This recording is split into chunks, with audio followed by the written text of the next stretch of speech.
네, 오늘은 요나서입니다. 당연히 주인공도 요나지만 저자는 요나라고 기록되어 있지 않아서 사실은 저자를 알 수 없어요. 우리가 요나는 사실 다 좋아하죠.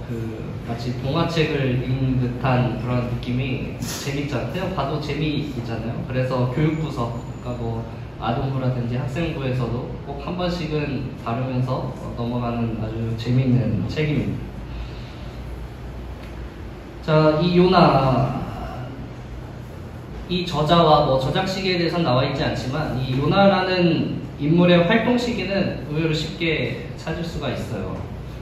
그것은 이제 요나서 1장에서 보면 아미떼 아들이라는 아주 큰 힌트를 주고 있는데요. 이것이 어디에서도 나오냐면 제가 여러 번 이 요나서를 다룰 때마다 얘기했는데 열왕기 하에서도 이 요나라고 하는 인물이 나타납니다. 열왕기하 14장 25절 말씀이거든요. 제가 한번 읽어드릴게요.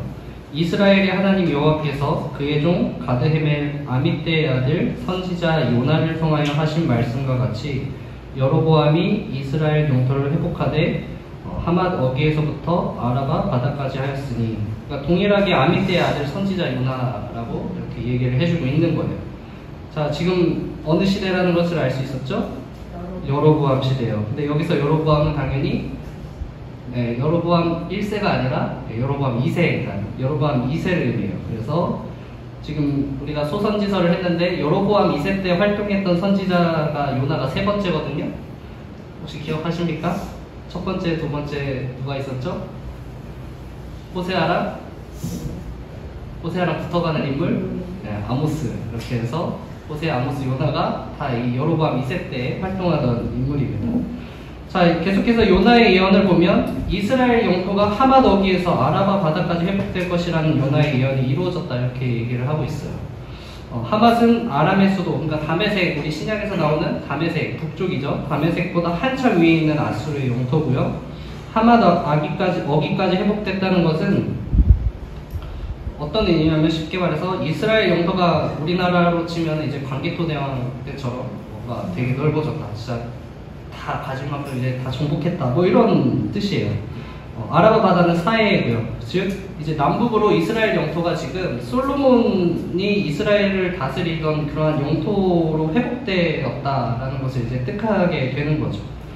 자, 그런데 이 예언이 이루어졌어요. 그러면은 요나는 선지자로서 사실 이룰 걸 다 이룬 사람이죠. 내가 예언을 했는데 그 예언이 내가 살아있을 때 성취가 됐어. 그것도 심지어 심판이 아니라 막 축복과 회복의 메시지를 제가 했단 말이에요. 왜냐면 우리 교회에서 제가 우리 교회가 이제 성도님도 많아지고 확장이 되면서 저기 이 건물 다 삽니다. 제가 예언을 했어요. 네, 이루어질 거예요. 그러면 저는 사실 그렇죠?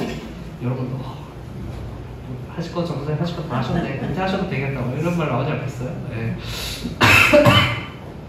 그러니까 얼마나 명예롭고 존경을 받으면서 사실은 살아가겠어요.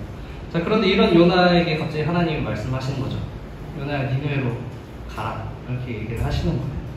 자, 하나님이 무엇을 외쳐라 이렇게 얘기도 안 하셨거든요. 얘기를 딱 잘 보면은 뭘 외쳐 이렇게 얘기를 하시지 않으세요. 그냥 가라 이렇게 얘기를 하시는데, 요나는 듣자마자 이제 다시스로 가는, 오늘날은 스페인이라고 하는, 그 당시에는 아주 지구의 끝이죠.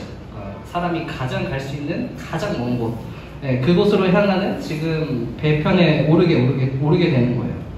자, 요나가 배를 탄 이유가 뭘까요? 하나님이 그냥 니느웨로 가라고 했다고 도망갔을까요? 하나님이 니느웨에 가서 심판의 메시지를 전하라고 할 수도 있잖아요. 그러면 그것도 나름 괜찮지 않아요?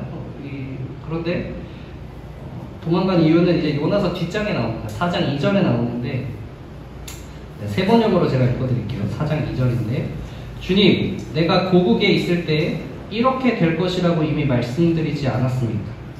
내가 서둘러 스페인으로 달아났던 것도 바로 이것 때문입니다. 하나님은 은혜로우시며 자비로우시며 좀처럼 노하지 않으시며 사랑이 한없는 분이셔서 내리시려던 재앙마저 거두실 것임을 내가 알고 있었기 때문입니다. 이렇게 얘기를 해요. 즉 하나님이 이미 안 거예요. 하나님이 니느웨로 가라고 말하는 순간 이건 심판의 메시지를 전하려는 것이 아니다. 이 니느웨를 용서하시고 긍휼히 여기셔서 구원의 역사를 이루시려고 하는 것이다 라는 것을 안 거죠. 자, 요나라고 하는 사람이 이제 딜레마에 빠지는 거죠. 하나님이 이스라엘을 회복시키신다고 하셨잖아요. 근데 이제 니느웨가 가장 큰 적이었기 때문에 어쨌든 불리한 상황, 즉 뭐 어쨌든 약속이지만 그럼에도 회복한다라고 담대히 선포를 했는데 갑자기 느낌이 오는 거죠. 이 용서하시려나 보다. 이것을 볼 때 요나는 진짜로 말만 선지자가 아니라 지식적으로 하나님에 대해서 굉장히 잘 알고 있었다. 하나님이 어떤 분인지 잘 알고 있는 선지자다라는 것도 우리가 알 수가 있어요. 다만 그것을 받아들이지 않고 싶은 인간적인 마음이 굉장히 크다라는 것 또한 우리가 알 수가 있습니다. 그래서 요나는 하나님을 향해 이 반항하는 마음이죠. 반항하는 마음으로 불순종하며 다시스로 가는 배를 탑니다. 그리고 나서 아주 배의 가장 깊은 곳까지 내려가서 잠을 자기 시작하는 거예요. 이 세상 사람이 갈 수 있는 가장 먼 곳으로 도망치면서 또 사람이 그 누구도 찾을 수 없는, 어떻게 보면 바다 아래 잠기는 그런 위치까지 내려가서 빛 하나 들어오지 않는 곳에 가서 자신의 눈과 귀를 아주 감아버리는 그런 행동을 하고 있는 것이죠. 그래서 우리가 오늘 요나의 모습을 통해서 사실은 이 불순종하는 사람의 인간의 모습이 어떠한지를 조금 깨닫게 될 수 있는 거예요. 첫째, 요나는 하나님을 피하고 있어요. 하나님을 피합니다. 우리가 좋고 싫고 뭐 친절하냐 불친절하냐, 뭐 사람이 유익하냐 무익하냐를 떠나서 우리가 어떤 사람을 피하게 되냐면 사실 뭐 불편한 사람을 피하게 되죠. 아무리 사장님이 돈을 잘 주고 해도 불편하면 그냥 피하는 거죠. 그 자리에 같이 있기 싫고 그냥 동료들하고 어울리고 싶고, 비록 동료 중에 좀 이상한 사람이 있더라도 그래도 동료가 편한 거예요. 그러니까 편한 사람을 향해서 나아가죠. 마찬가지로 우리가 하나님이 불편하면 하나님을 피하게 되는 거죠. 하나님의 말씀은 그런데 종종 우리를 불편하게 한단 말이에요. 하나님이 항상 우리에게 듣기 좋으라고 편한 말만 하는 게 아니라 가끔 막 찔리는 말씀을 우리에게 주시면서 어떻게 해요? 우리 마음이 하나님을 좀 불편한데? 네, 그렇게 여기게 만드는 거죠. 본성이 죄인인 우리는 하나님 말씀 앞에서 그게 어쩔 수가 없습니다. 왜냐하면 하나님의 말씀이 이 인간의 본성을 거스르고 우리의 죄를 드러내기 때문이죠. 하나님의 명령의 요나는 사실은 그저 니느웨로 가라 라는 말씀처럼 보였지만 그 하나의 명령으로 자신이 가지고 있던 죄악, 더 정확히는 자신의 의가 드러나고 자신의 옳음, 자신의 판단, 이런 것들이 드러나게 된 것이죠. 그리고 이스라엘 민족만이 구원받아야 한다는 아주 편협한 그가 가지고 있던 구원감마저 이제 드러나게 되는 거예요. 마찬가지로 매주 우리는 우리에게 선포되는 말씀을 통해서 우리의 부족함이 드러나게 되죠. 공의롭게 살자 하면은 우리의 불의가 계속 드러나잖아요. 그렇게 못 살았는데, 그렇게 살지 못했다. 이번 주 그렇게 살아야지 하면서 그렇게 또 못 살았네 하면서 계속해서 우리의 불의가 드러나죠. 공의롭지 못했음을, 사랑하지 못했음을, 여전히 세상을 쫓아 살았다. 이러한 그 아주 불편한 마음들이 사실은 계속해서 우리 마음속에 드러난다는 말입니다. 그렇게 계속해서 내 부족함이 드러나면 어쩔 수 없이 하나님을 불편하게 여기게 되는 거죠. 그래서 드는 최종적인 생각은 죄책감 없이 그냥 좀 편하게 살고 싶다. 죄에 대해서 뭐 굳이 고민하냐, 그 세상 사람들처럼 죄 짓고도 그냥 편하게 사는 뭐 그러한 사람들이 되고 싶다라는 생각이 이제 들기 시작하는 것입니다. 그러나 우리가 이러한 고백을 잘 뜯어서 뒤집어 보면 죄와 친밀하게 지내고 싶다라는 사실은 말이에요. 하나님보다 죄와 더 그냥 친밀하게 지내고 싶다라는 뜻이 됩니다. 죄로 인해서 하나님이 불편한 것은 우리가 사실은 여전히 스스로 죄 가운데 거하려고 하는 마음이 남아있기 때문인 거예요. 그러니까 하나님을 온전하게 선택하지 못하고 내가 죄와 동행하기로 은연중에 그냥 타협하고 그렇게 살기 때문에 우리의 마음속에 이제 하나님을 향한 불편한 마음이 나타나는 거죠. 요나는 결국 니느웨에 가지 않겠다라는 생각을 품고 그렇게 버리지 못했어요. 그렇게 요나는 하나님이 불편했죠.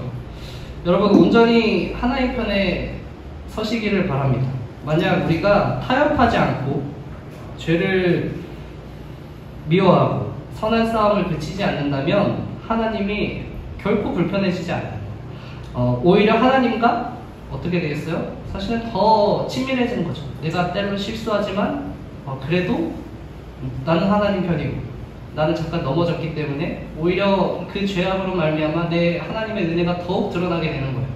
그래서 하나님의 은혜로 오늘도 구원받아서 삽니다. 용서받아서 삽니다. 하면서 죄를 선택하지 않는 자는 계속 그냥 하나님과 가까워질 일밖에 사실은 없는 것이죠.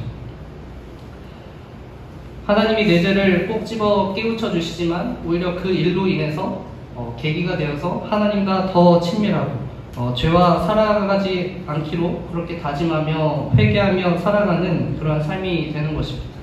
여러분, 하나님의 편의 삶으로 말미암아 우리 가운데 구원의 은혜가 넘치기를 축복합니다. 아멘. 근데 더욱이 보면 우리가 하나님이 불편하다고 피할 수 있는 존재들이 아니잖아요. 요나가 아무리 먼 곳으로 떠나고 아무리 깊은 곳으로 숨었다 해도 하나님은 요나를 계속해서 지켜보고 계셨어요. 그렇기 때문에 우리가 교회를 안 나온다? 그렇다고 하나님이 우리를 못 보십니까? 뭐 연락을 피하고 잠수를 탄다. 하나님이 우리를 못 보시는 분이 아니시다라는 것이죠. 우리는 결코 존재적으로 하나님으로부터 도망칠 수가 없는 그런 존재인 것입니다. 우리의 영혼이 자유로워질 수 있는 방법은 하나님을 피할 때가 아니라 바로 하나님을 택할 때 우리의 영혼이 온전하게 자유로워질 수 있는 것이죠. 더 이상 다른 곳에 매이지 마시고 하나님께 택함으로 그런 자유로운 영혼들 되시기를 바랍니다. 둘째, 요나는 눈을 감고 귀를 막아버렸어요. 예수님께서 이렇게 말씀하십니다. 마태복음에서 이사야의 예언이 그들에게 이루어졌으니 일러스되 너희가 듣기는 들어도 깨닫지 못할 것이요 보기는 보아도 알지 못하리라. 이 백성들의 마음이 완악하여져서 그 귀는 듣기에 둔하고 눈은 감았으니 이는 눈으로 보고 귀로 듣고 마음으로 깨달아 돌이켜 내게 고침을 받을까 두려워함이라 하였느니라. 아무리 선지자고 하나님의 예언의 말씀을 선포했다고 할지라도 완악해지면 우리가 눈과 귀를 그냥 막고 감아 버리게 됩니다. 신앙생활을 아무리 오래 했다고 해도 자기 고집에 빠지면 하나님께서 계속 우리에게 말씀하시고 삶 가운데서 깨닫게 하여 주셔도 전혀 느끼지 못하게 변해버리죠. 우리의 신앙은 그래서 사실은 하나님과 끊임없는 대화를 해야 돼요. 대화를 단절해서는 안 된다는 말입니다. 가끔 우리 사모님도 저한테 옳은 말을 해서 화날 때가 있어요. 옳기 때문에 화날 때 있잖아요. 왜 맞는 말에서 더 화날 때 그럴 때가 있어요. 그럴 때 싸우고 조금 말 안 할 수 있죠. 하지만 계속 말을 안 하면 그거는 이제 부부의 삶이 아닌 거죠. 하지만 화났어도 좀 진정시키고 다시 들어가서 대화하고 풀고 잘못을 인정하고 혹은 잘못을 사과를 요구하거나 어쨌든 대화를 계속해서 해야 한다는 것이죠. 그러나 요나는 도망치는 것과 더불어서 이제 하나님과 대화를 하지 않겠다라고 딱 선을 그어버린 거예요. 모르겠다. 그냥 자자. 이제 그렇게 해버린 거죠. 그러니까 이제 하나님이 누굴 보내냐면 이제 이방인을 보내요. 요나가 싫어하는 오히려 이방인을 보냅니다. 그래서 이 이방인이 훈수를 하죠. 선장이 그에 가서 이르되 자는 자의 어찌하리냐 일어나서 내 하나님께 구하라. 혹시 하나님이 우리를 생각하사 망하지 아니하게 하시리라 하니라. 자, 이 이방인은 지금 처한 상황 때문에 와서 요나를 깨우고 기도하라고 하는 거잖아요. 자, 그런데 여기에는 동시에 너가 영적으로 감은 눈과 귀를 이제 열으라는 그런 하나님의 메시지가 담겨 있는 것이죠. 자는 자여 어찌하느냐. 그런데 요나는 기도할까요? 이 뱃속에서 배 위에서 기도 요나가 할까요? 아니요. 이 요나는 끝까지 고집을 부려요. 뱃속에 배 위에서 기도하지 않습니다. 그래서 요나가 바다에 던져지기 전에 오히려 이제 이방인들이 이제 여호와께 기도하는, 여호와께 부르짖는 모습이 나와요. 그런데도 요나는 기도를 안 하는 거예요. 저 이방인들이 자기의 하나님을 향해서 기도하는데 오히려 이 선지자라고 하는 요나는 끝까지 기도하기를 포기하는, 단절해버리는 그러한 모습을 보여줍니다. 자, 이 요나가 언제 기도할까요? 그렇죠. 뱃속에 이제 들어가서요. 네.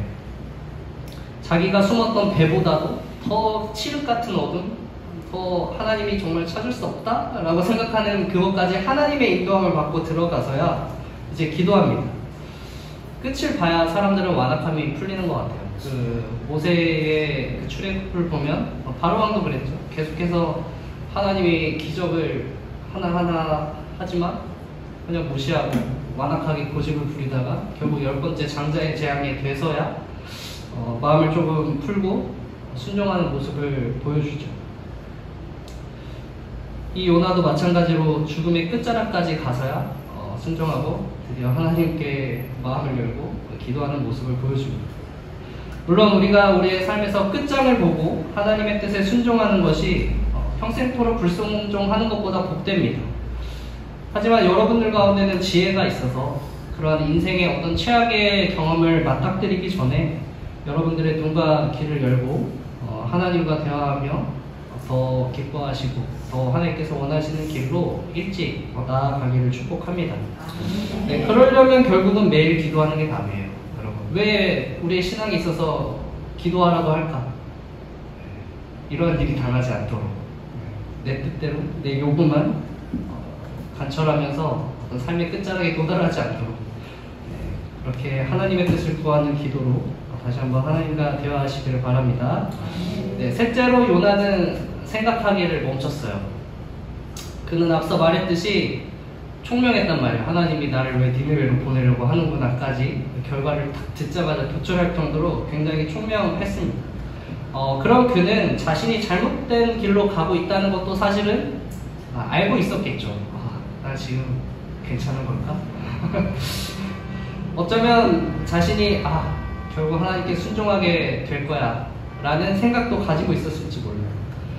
그렇기 때문에 요나가 할 수 있는 최선의 선택은 사실은 하나님의 뜻을 받아들이고 이제라도 니느웨로 갑니다 라고 하는 것이었지만, 그러나 요나는 다른 선택을 했죠. 육신의 도망뿐만 아니라 이 죄책감, 어떤 자신이 가지고 있는 의문이나 그런 꼬리를 무는 생각들로부터도 이제 도망쳐야겠다라고 결정을 했어요.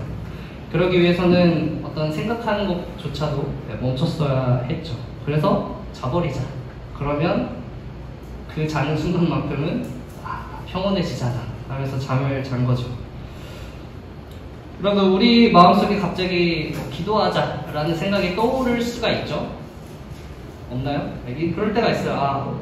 기도해야 될 것 같은데 그런 생각이 들 때 그 마음을 가장 해결할 수 있는 방법은 사실 그 순간 기도하는 것이 가장 좋은 방법이죠. 그런데 만약에 어떤 상황이 안 되고 시간이 안 돼서 나중에 기도하려고 한다면 어떻게 해야 돼요? 계속해서 사실은 생각해야 돼. 이따 기도하자. 몇 시에 기도하자. 이 상황이 지나면 기도하자. 그런데 우리는 어떻게 하죠? 이 다음에 기도하자, 이따 기도하자 이렇게 하면서 그거를 기회 삼아서 그냥 기도하자는 것을 아예 잊어버리죠.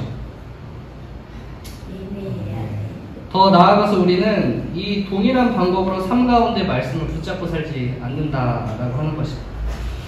저는 학창시절 때 착한 학생이었어요. 다들 착하셨겠지만 저도 착했습니다. 그런데 이제 예수님을 믿기 전에는 이 학창시절에 다들 입이 좀 더럽잖아요. 그 어떤 문화랄까? 어쨌든 어울리기 위해서는 입이 거룩할 수 없다고요. 저도 그랬어요. 착했지만 입은 거룩하지 않았습니다. 그런데 이제 교회를 다니고 여러 이제 말씀을 듣다가 이제 성경이 딱 꽂힌 거죠. 한 입에서 찬송과 저주가 나오는도다. 이 얘기를 딱 듣는 순간 그러네, 나 엄청 진짜 잘못하고 있네. 이게 떠올랐단 말이에요. 그렇다고 해서 제가 한순간에 바뀌었을까요?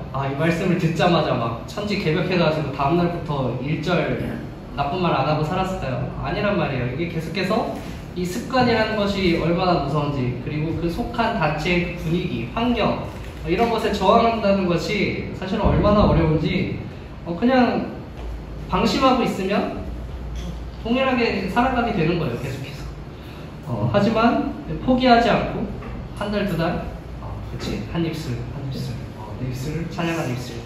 이러면서 계속 붙잡고 살자 결국은 이제 변화가 되는 것이죠. 하나님의 말씀을 붙잡고 계속해서 묵상하면서 여러분 살아가기를 진심으로 축복을 해요. 네, 반드시 그런 말씀은 우리의 삶을 유의미하게 변화시킵니다. 말씀으로 세상을 살아간다는 것이 무엇인지 우리가 말씀을 붙잡고 살아가다 보면 비로소 이제 깨닫게 되는 거예요.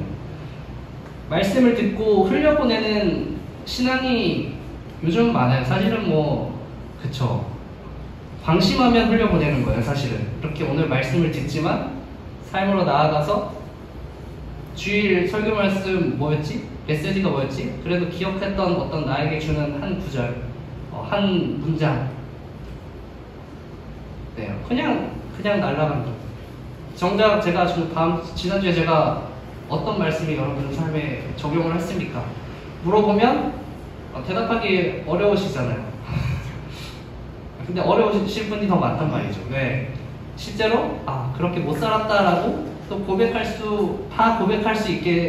되죠. 사실은. 네. 왜? 그 순간순간 우리가 말씀을 붙잡지 실제로 안고 살았기 때문이에요. 그렇기 때문에 여러분 정말 말씀을 붙잡는, 하나님의 말씀을 따라 사는 그러한 신앙이 되기를 바랍니다. 네, 마무리하겠습니다. 여러분 하나님을 피하지 마시기를 바랍니다. 여러분 눈과 귀를 가리지 마시기 바랍니다. 네, 잠들지 마시기를 바랍니다. 네, 그렇지 아니하면 결국 이 요나서를 보면 한 명만 새드 엔딩이에요. 네, 다 기쁨으로 다 행복하게 끝나는데 한 명만 슬퍼하면서 끝난다고요. 바로 주인공인 요나만이 새드 엔딩을 맞이합니다. 뱃사람은 하나님께서 살려주셨다고 기뻐하면서 찬송하면서 떠나고요. 니느웨도 악한 길을 해서 돌이켜서 구원받으면서 끝나요. 또 하나님은 이 수천 명의 백성들을 구원하심으로 하나님도 기뻐하시면서 끝이 나죠. 그런데 요나는 이제 성 밖에 홀로 앉아가지고 이렇게 얘기를 합니다. 사는 것보다 죽는 게 낫습니다. 네, 내가 성내어 죽기까지 할지라도 옳습니다. 이러면서 끝나버리죠. 하나님이 요나의 모든 길을 계획하고 계세요. 심지어 이 다시스로 가는 배도 내가 다시스로 도망가려고 갔더니 다시스로 가는 배편이 있었어요. 이걸 적어놓은 건 이조차도 하나님께서 계획하셨다라는 거거든요.